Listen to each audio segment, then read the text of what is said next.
Welcome to Better Together, real talk for people building real businesses. I'm Kelly Sundsvold, co-hosting with my partner in business and life, Shawn Sundsvold.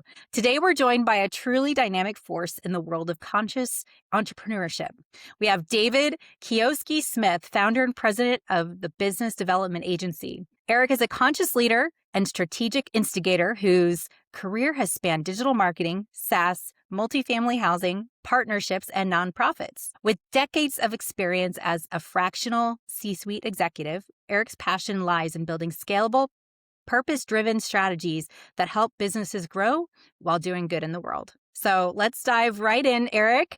Thank you so much for being here. My pleasure. And it's funny that you mentioned the word David, because that is my, unfortunately now past brother, but a huge inspiration in my life. So that was, I think, more than just a coincidence there. So That's wow. Craig, Yeah. thrilled to be here. Yeah. Well, Eric, tell us a little bit about what you're currently working on and what your day-to-day kind of looks like, and give us a little bit of background of your business. Well, the background spent many decades in the making. I've been a frustrated entrepreneur working for Intel Corporation in the 90s. I had great jobs, a wonderful experience there until I got to their headquarters in the middle of the politics there. Spent a decade or two either doing my own startups or helping other people with theirs and growth. A lot of SaaS space. I've got a very cool app I started that I'm going to relaunch soon called Diner's Passport. And along the way, I had some pretty interesting life experiences, and they really shaped me. One of them was growing up in a family on the East Coast full of exchange students. And the other was actually being pulled over to Europe for a company I was working with and spent 7.5 years on the ground, newlywed, 2 kids born over there, one in UK, one in Munich, but saw all of Western Europe with the exception of 2 countries. And to say it shaped my life is putting it mildly. You don't have to go to Europe to get to that extreme of shaping your life, but learning from those experiences every single day and remembering them and growing from them was huge. Another huge step that impacts my fractional work, in fact, it led to it. I was recruited to work for the chairman and CEO of U-Haul, who's headquartered, I'm in Phoenix, Arizona, and an extraordinary man, extraordinary company. Probably not my cup of tea on the surface, but I learned a ton. I helped shape them where they were going, vamping their digital strategies. But I also found out, again, that a Fortune 500 company and being in the belly of the beast is not my cup of tea. So we had a parting of the ways. I woke up on that Monday morning after my birthday and said, I found my purpose, which was to help those who are helping others. And I had been flirting around the areas of fractional for quite a few years, part-time, and said, I'm in all full bore. So I quickly picked up some clients through key contacts. In fact, a great friend of mine, Catherine Blackwell, she is the largest female franchisor in the US. She used to run a company called Kahala.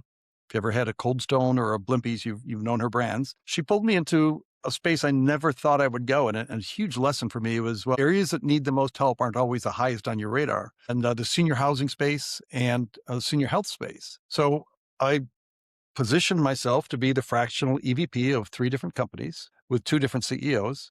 And, ChatGPT in this world becomes your best friend because you can quickly learn things that otherwise would have taken years. It doesn't mean you can go, you're still at 10,000 foot, maybe 1,000 foot, but I was able to get up to speed in 3 different industries quickly, and things took off. So I'm loving being a fractional executive. I also carved out Fridays for myself. It turns out it's not really working well that way, but in my contracts, I'm a Monday through Thursday committed fractional executive, and I still put in at least 40 hours in that time. But I have the flexibility to add on things that are also important to me. My purpose in life is to help those who are helping others. And so recently took over chairman of a nonprofit that I just love what they're doing called The Worker here in Phoenix. And they put marginalized people back to work in good quality jobs with benefits. Wow. And if you're working at a 9-to-5 or inside of a Fortune 500 company, it really is hard to become a viable nonprofit board member. This allowed me the flexibility to do just that. So that's about 60 years of life in 3 minutes, but a lot of lessons learned along the way. Yeah. That's awesome. And,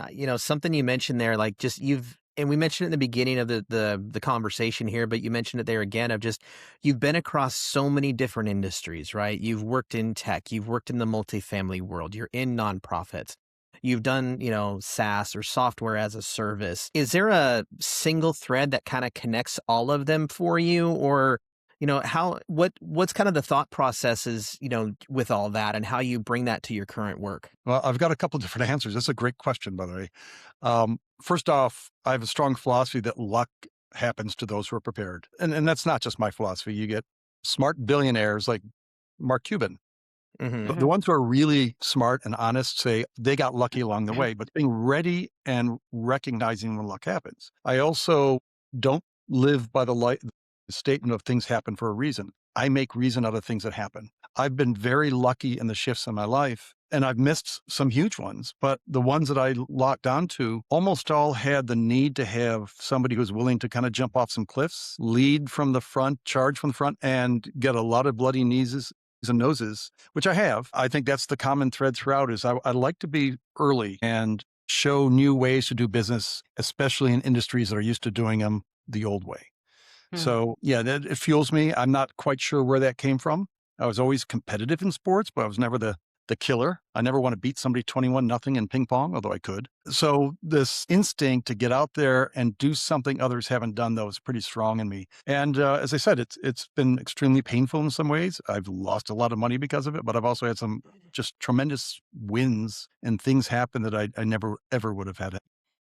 So one of the things that we talked about also in the beginning, and I think kind of fits into where you're at right now and kind of wearing the hat of EVP in 3 different businesses, is that the idea that you're the strategic instigator, right? Somebody whose goal is to come in and kind of shake things up. How are you doing that? And while being an EVP for 3 different companies, how do you sort of keep them separated, in that process? So again, 2 answers to that question. First off, I'll start with the second half of that. My philosophy in doing fractional work was it was not only moral, it was safe and sound to have companies all in a similar industry. So the 3 organizations I work with all are in the health and aging and senior space. So when I meet one organization or I do a podcast, actually it can benefit all 3 of them. Now you have to be a little careful because there could be some crossover. And in this case, turns out one of my clients is going to become a customer of the other client. And Interesting. that's as long as you're upfront with everybody and you say, this is what's happening. Or I go to a consumer electronics show 2 weeks ago for the age tech aspect of it and health, which by the way was huge there. All of my clients benefited from it. In fact, so much so I didn't even charge them for the visits. I just said, I'll take that on. That's part of my responsibility in supporting you organizations. So on that side, the advice I'd give, if you're going to do fractional work, try and do something where they're at least complementary. So when you're working on one thing, you'll get some ideas on the other. Yeah. And also that's a very important from a connections perspective. The other side is the instigating side is about doing things differently or aggressively or just doing what should have been done in the first place. It's extremely important though to have that strategic. In fact, my instigation, there's a lot of people who are probably better at instigating than I am, but combining with a strategic thought. And I've got to give credit to a man I actually did not like when I met him. Bill Gates back in 95. Intel used to have quarterly meetings with the 2 CEOs. And at the time, might be hard for a lot of people to believe this now, but Intel was the powerhouse in the world. Us and Microsoft, the marketing teams, Ann Lunis, who ran Intel's marketing, was just genius. She went on to run Adobe's marketing. But we were a hot marketing company. So he wanted to sit down and have discussions with us. Now, I didn't talk to him personally, but there's a small room. And the advice he gave us that resonated from that day on was, look at every company you walk by. Think about their business and what would you do differently? And that became the game for the rest of my life. So strategically, I can now look at a business model or a company, and I'm not perfect about this, but a lot of them, I can rip apart their business in 5 minutes and put it back together in my head. So you combine strategy and thought like that with, and now I can go do it, which is what I believe fractional executives should be. They shouldn't be consultants. They should be strategy plus doers. It kind of gives you a leg up on, quite frankly, on competition. A lot of great consultants out there, a lot of great executors out there, but you combine the 2. And for me, at least, it's fun. I love it. That's awesome. You talk about, I'm curious what excites you most about these partnership-driven business development things that you're doing. Do you believe it's a growth lever that a lot of companies overlook, or what do you see when you start these partnerships with people? I'm still surprised how many people don't understand B2B or B2B to C. I had it crushed into my DNA at Intel, where all of our business was through distributors or through OEMs. And I was, in fact, my first jobs at Intel was in European distribution, where we had to go out and convince 30 people who spoke a different, English wasn't their first language, that these are the products they want to push to their dealers and to their customers. So that was kind of burned into me. And then the flip side, when I moved to Munich for Intel, and trust me, this is one of those absolutely got lucky and didn't deserve it, but got given a $24 million budget out of thin air to launch this new product called the Pentium, the new brand. And I had to learn, I had nobody working for me except, 100 people at the best office and ad agency in the world, Publicis. And I now had to be the consumer pull. So I got lucky early on to understand B to B to C. And then B2B partnerships can help a small company scale so much more. They're a lot of work. They're not easy. You have to be very open with them. You have to have clear contracts, clear expectations. But those are the kind of things, if I was helping other smaller B2B companies, I'd start day one. Who are your other partners? Who are the ones who are leading out there? Who can you complement the most? And really think about focusing on that and then go build those partnerships. And always, especially as a conscious capitalist, it's always win-win. If you negotiate what's win-lose, that's not negotiation. So I think there's still thousands of opportunities out there that aren't being exploited because, quite frankly, most people coming up through the ranks haven't had the experience to see them that way. Mm-hmm. Yeah, for sure. And I'm curious too, a lot of our audience is much smaller businesses, obviously, and you've been able to kind of, have the experience of being an EVP or executive vice president in large corporations, right? You think about small businesses and they can't always be as strategic because a lot of times founders and owners are in the weeds as much as they're doing strategic planning. What are some things when they're looking at trying to work on their business that you can maybe advise them and help them think about when they don't necessarily have as much time to think strategically? Well, and first off, I want to clarify, I was never an EVP at U-Haul or Intel. Director was the highest I made, and I'm fine with that. But I also, at U-Haul, thriftiest company on earth. And I say that complimenting them because they're still in business, charging $19.95 a day for the trucks. But I didn't do stuff with much money. But I did find I had more time than most people there to think. Because, I had the wonderful overhead of a Fortune 500 company. But my take is strategic thought today. First off, you've got a sidekick there. You can ask questions any day of the week. ChatGPT. If you're not spending $20 a month for that or some other LLM, and I have it as an app on my phone, literally 4 weeks ago, I'm sitting in a parking lot at a nonprofit I support, gave it a verbal overview of what I wanted. And by the time I was done on my commute, I got a huge response. And, I don't take it all verbatim. But it gave me at least some extra thought that I couldn't have had from even another human sitting in the car with me. So ChatGPT helps capture back some of that time you otherwise don't have. But the flip side is we've all heard it, working on your business versus in your business, you have to take the time to step away. And that includes shutting down. I cannot work 7 days a week for a month. I'll be the first to admit. By the second Sunday, I'm toast. My escape is live music and great food, and Phoenix is full of both. Aww. So you also, and I'm fortunate. My kids, I've got grown kids. I don't have pets to take care of, and so I have the time and space to do that. But you have to because your brain doesn't work that way. One of the companies I support is called BrainSavers.com. Dr. Paul Bendheim. It's to help prevent cognitive decline. But again, here's another one of those funny threads. It's also teaching me about my own brain and thinking. And brains need to recuperate. I've gone into a health kick recently, and because one of the 6 pillars of Brain Savers is sleep. And for the first time in my life, I'm making sure I get at least 7 hours a night. And there's a lot of macho folks out there saying, oh no, I'm 9 to 9, 6 days a week. Well, you're nuts because you're losing it. You're not getting the time to do this strategic thinking. And strategic thinking it sounds so glory. It's not. It's really looking at the world from multiple perspectives and asking tough questions of yourself, but it doesn't have to take that much time. It just has to take a will to spend a little time to ask those hard questions. And again, you got a sidekick, whether it's a co-founder or a ChatGPT, put the questions there and listen to the response closely. That's how I do strategic. That's such good advice. We've talked to several business owners on this podcast who have integrated AI in some way, shape, or form. Having it as a tool, it's really a powerful tool in your tool belt. We've talked about, as Goldbear Media, we've written blogs about, people being afraid that, ChatGPT is going to take your job. No, it's not. It's like you said, it's a sidekick. Yeah. It's somebody that you can bounce ideas off of if you don't have that. We have a client of ours who actually, it's a very small team. It's me as the marketing. He's got an assistant and it's him. And he set up through, he's Claude, he has a whole board of directors Oh, that's that is hilarious. his Claude, because he doesn't want to, have just the same, yes, you've done a great job. Yes, That's a this sounds brilliant like a great idea. idea. And so he's actually built almost some pushback in his board, his digital board. And you can Um, probably build personas too. So you can Mhm. have that. I love that. yeah, he went through when he first built it. It was just a really ingenious thing. And I was really impressed. This was probably about 6 months ago. He told me about this, and he built personas for each one and kind of went through what they're like. And he's one, he likes to have pushback. Mhm. He doesn't want to be the person that has the best idea in the room. He wants to have that pushback. And so he built that board to be kind of a little bit of a conflict maker for him, to help him think a little bit more strategically, a little bit more higher level. It's an interesting, and I like, it's a sidekick. It's a Well, tool.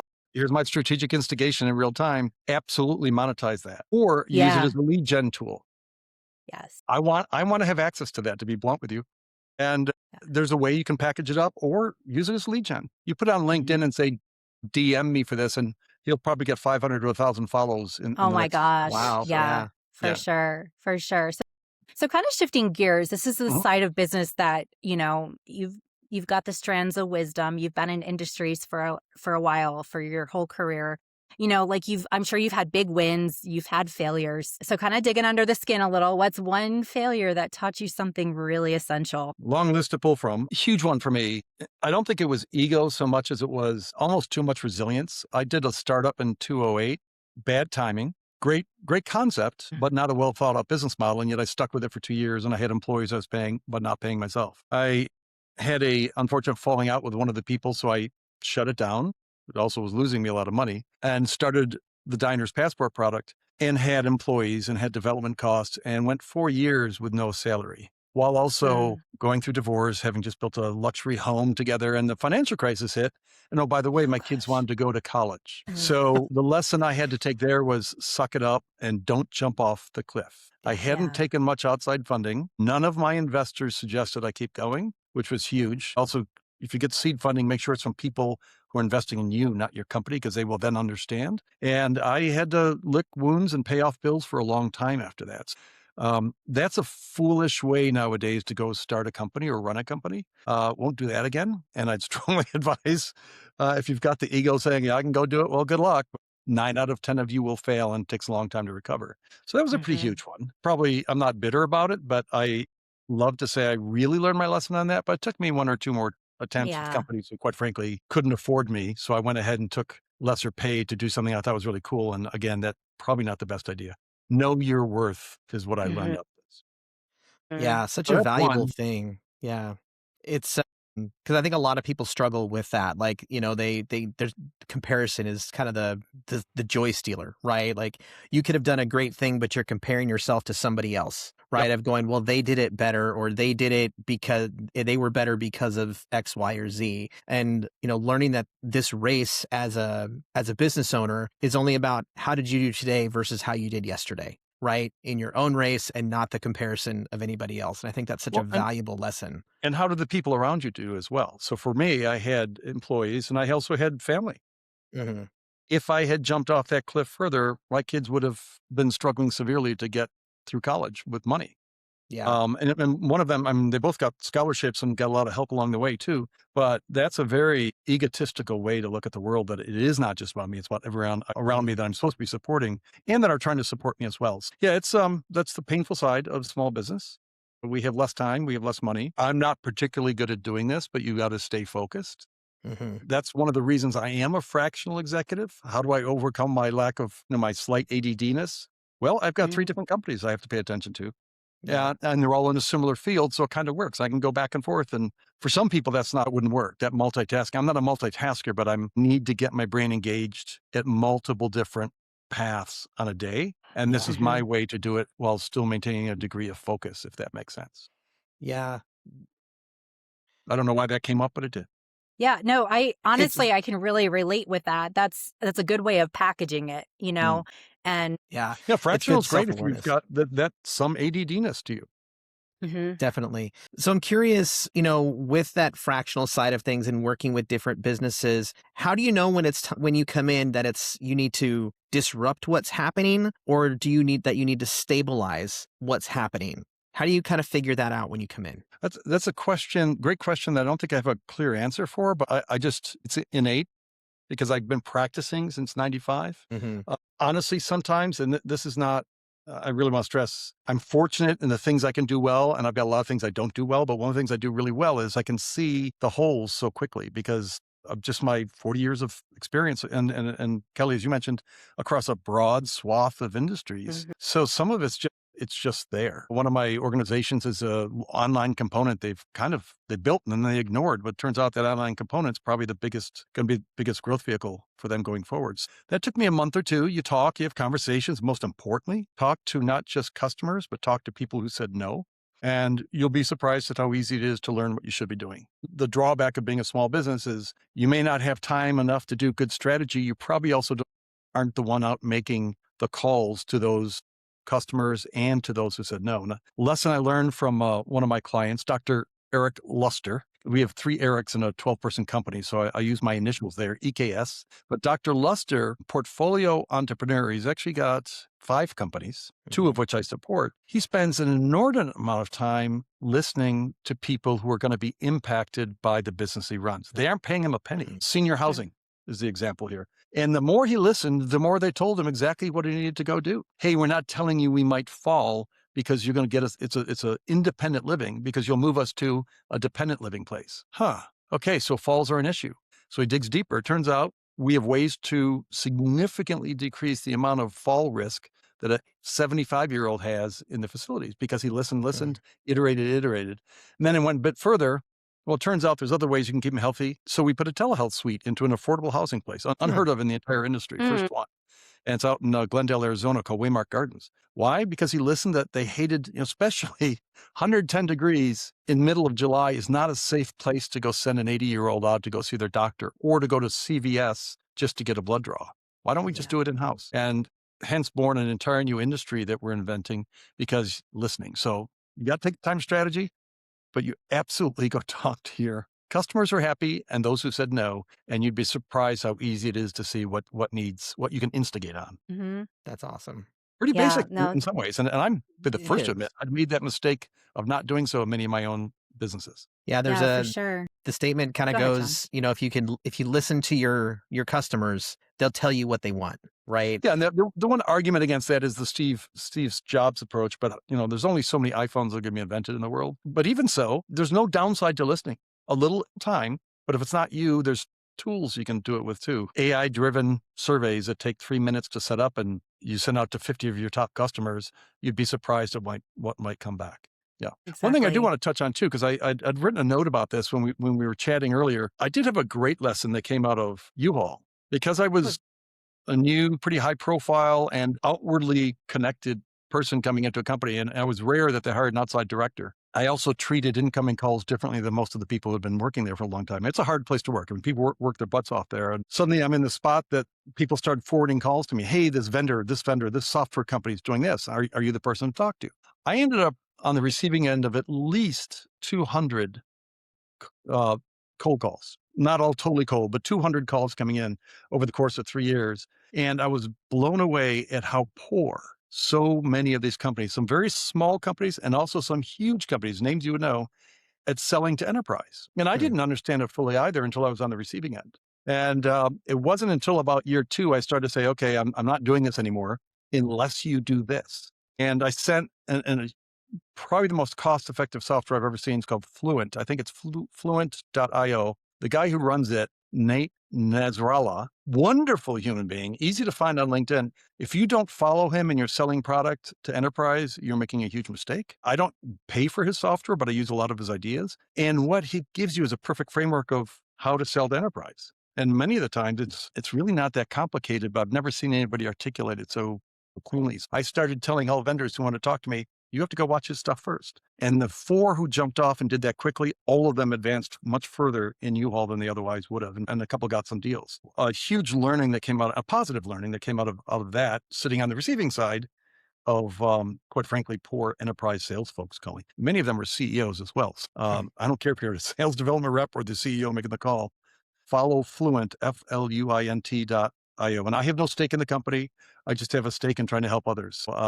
Really was eye-opening to me. Does that make sense? It Absolutely. does. It does. Yeah, I'm glad you shared that. I think that there's lessons that you've learned along the way that definitely our listeners, small, medium sized businesses, business owners, people interested in entrepreneurship, like they can really take those little seeds of wisdom. And that's the whole point of, this podcast. So I Yeah. appreciate you sharing that. I'd also love to And get a link to that person who has that board, the AI board. So in reverse. yes, I will connect you with him. He's a great guy. I'm Yeah, sure he yes. would love to talk to you. Yeah.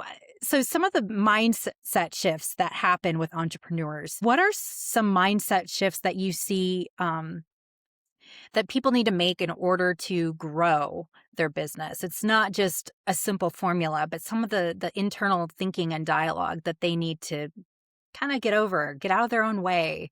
For a person who was basically called out by some of his best friends 6 or 7 years ago that you got to get out of your own way, I'm going to give some counterintuitive advice. First off, you have to get and stay healthy. I'm learning this immensely through the various organizations I support. I'm fortunate. I have long life genes and I'm not planning to retire.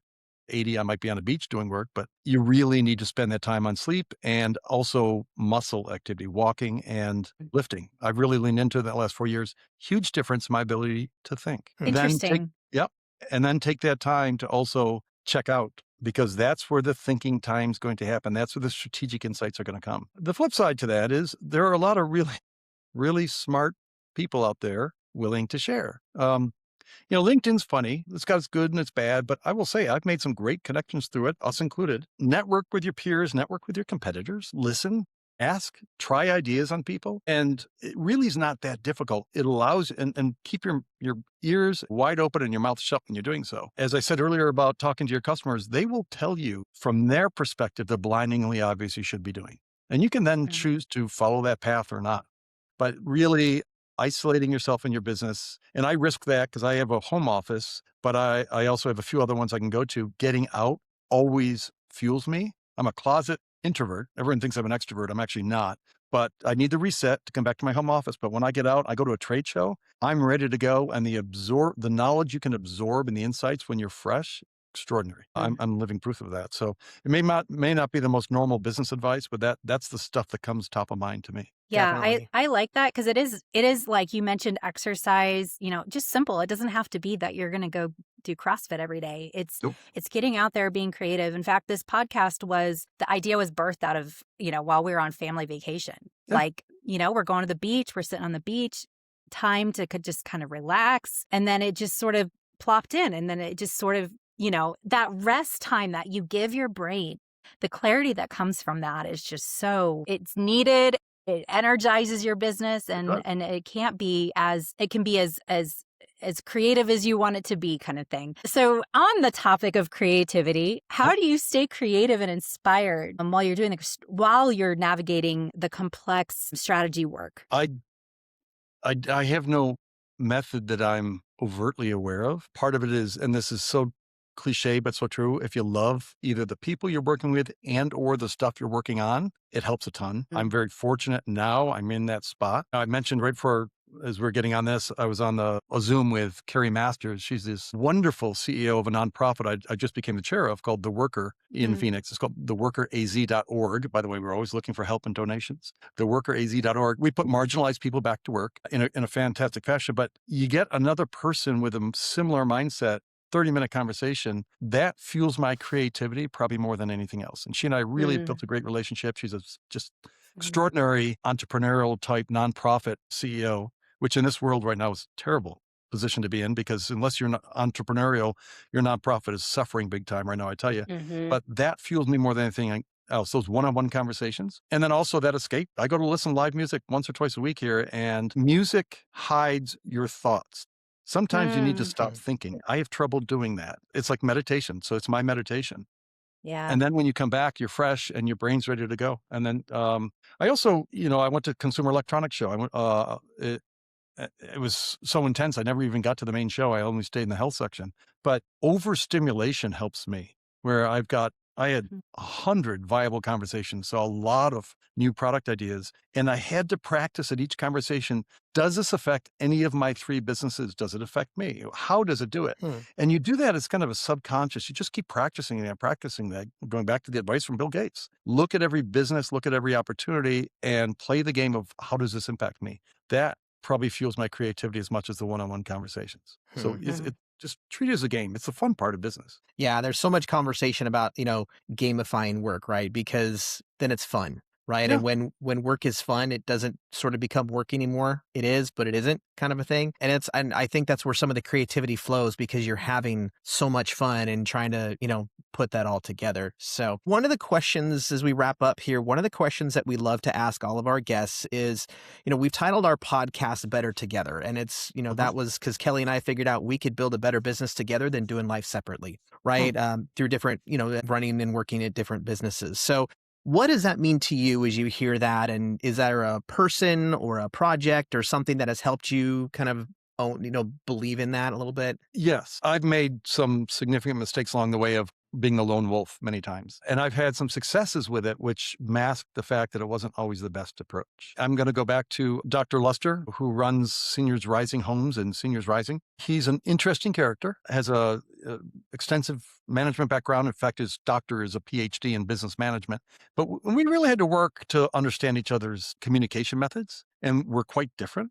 But I'm starting to realize we both are having patience for each other, and because of it, we're both elevating each other. And Mm, that Mhm. is actually exciting, especially since we're helping a very exposed age group, people who are basically very low income, needing housing and needing to keep them healthy. Our mission is about them, but we're working together and finding our common bound and finding the language we can both understand. So, and the other one is I mentioned Carrie Master of the worker az.org. When you really meet somebody who has a more intense passion than you do about certain mm, things, it's okay to ride those coattails. Be with the people who excite you. Be with the people who can show you about passion and creativity. And if you don't have them in your life, find them. For a long time, I Mhm. was, I network a lot. I've got a really great group of people I can call on, but don't be the lone wolf Yeah. mm. because that does slow you down. Even though it feels like it at the time, you can make all the decisions you want. It is not accelerating you. It's only keeping you at a certain level. You're not growing exponentially. You're just growing arithmetically. These people are helping me grow exponentially. And at the same time, I'm helping them. So it's a kind of a win-win. That would be the way I'd look at it. That's awesome. That's awesome.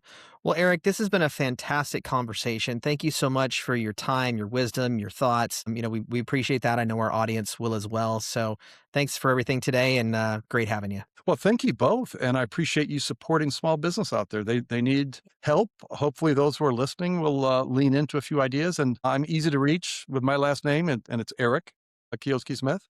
Find me on LinkedIn. Always glad to answer a question or two. And if I can help, I will. If I can't, I'll also tell you. Awesome. Thanks Thank for you so much, giving us the Eric. info. Yep. Thank you both. Have a great one. Take care. Take care. Bye-bye.